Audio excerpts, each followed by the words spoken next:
Hi students, welcome to today's class. I hope all of you are fine and safe. In the previous class, we discussed about Dandi March, Guruvayur Satyagraha and Pune Pact. Today, we will continue this chapter. Quit India Movement. The Quit India Movement was a remarkable mass movement against the British government.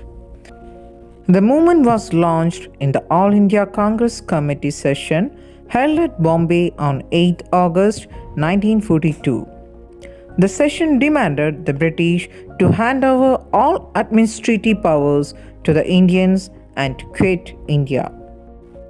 Many Congress leaders were arrested. Gandhiji and his wife Kasturba were imprisoned at the Aga Khan Palace in Pune. Kasturba Gandhi passed away on 22nd February 1944 in prison. Her body was cremated in the jail compound itself.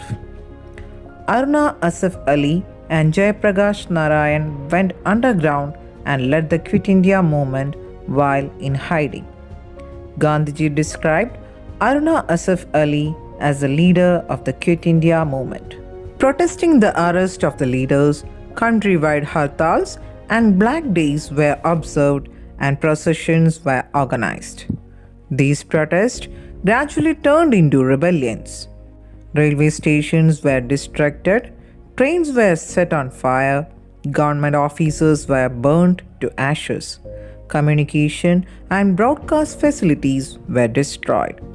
Workers boycotted factories and students quit classes. The British suppressed the movement brutally.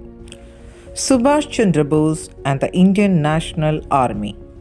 Subhash Chandra Bose believed that India's independence was not the charity of the British, but was to be achieved through struggles. Though his famous proclamation, "Give me blood and I will give you freedom," Subhash Chandra Bose urged the people to fight against the British. He took over the leadership of the Indian National Army founded by Rash Bihari Bose. The ultimate aim of INA was the liberation of India. Gandhiji described Subhash Chandra Bose as Netaji. The slogan Jai Hind is the contribution of Subhash Chandra Bose. INA and Keralites. Captain Lakshmi, a Keralite, was the leader of the women's wing of INA. Vakim Abdul Khader was another Keralite who joined INA, influenced by the ideas of Subhash Chandra Bose.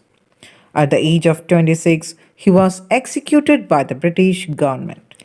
Vakim Abdul Khader was one among the many martyrs of freedom struggle, whose courage and patriotism continue to inspire us. The British suppressed INA's efforts to attain freedom by means of armed struggle. Muhammad Ali Jinnah and Pakistan demand. A session of Muslim League was held at Lahore in 1940. The session put forward the demand for the formation of Pakistan, incorporating the regions having Muslim majority. Muhammad Ali Jinnah argued that the Muslim League is the sole organization that represented the Muslims in India and hence deserved consideration akin to that provided to the Indian National Congress. The British government encouraged the activities of the Muslim League as a part of their divide and rule policy. Lord Mountbatten, who was appointed the new viceroy, worked out a compromise after lengthy discussions with the leaders of the Indian National Congress and the All India Muslim League. He declared that British India was to be partitioned and a new state of Pakistan was to be created along with a free India. The Indian freedom movement is an unparalleled mass movement in history. Gandhiji could unite different sections of Indians against the British. With the peaceful agitations based on the ideals of truth and non-violence, Gandhiji's leadership was able to uproot the British rule that lasted for many years. The dawn of freedom.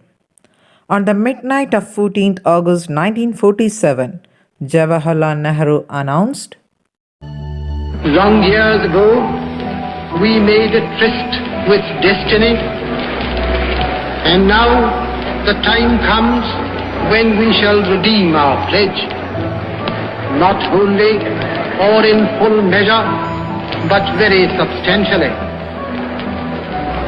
At the stroke of the midnight hour, when the world sleeps, India will awake to life and freedom.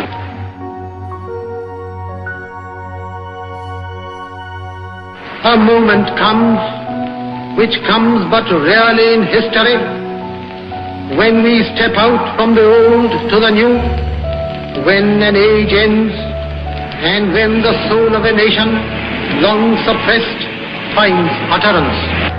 It is fitting that at this solemn moment we take the pledge of dedication to the service of India and her people and to the still larger cause of humanity.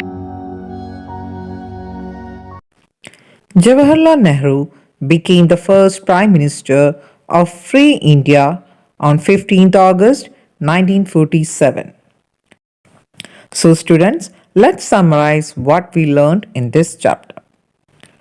The third phase of Indian national movement 1919 to 1947 is known as the Gandhian period.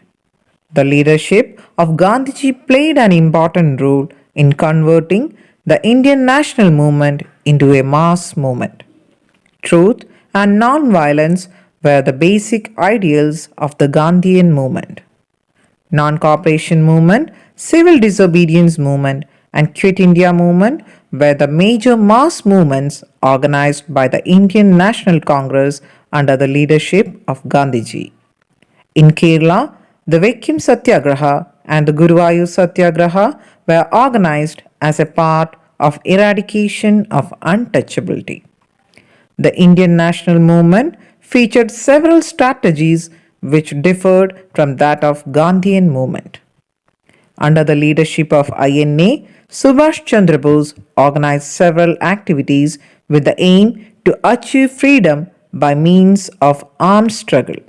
And India won freedom on 15th August 1947 and British India was divided into India and Pakistan. So students, I hope all of you understood this chapter very well. We'll meet you in the next class with a new chapter. Thank you.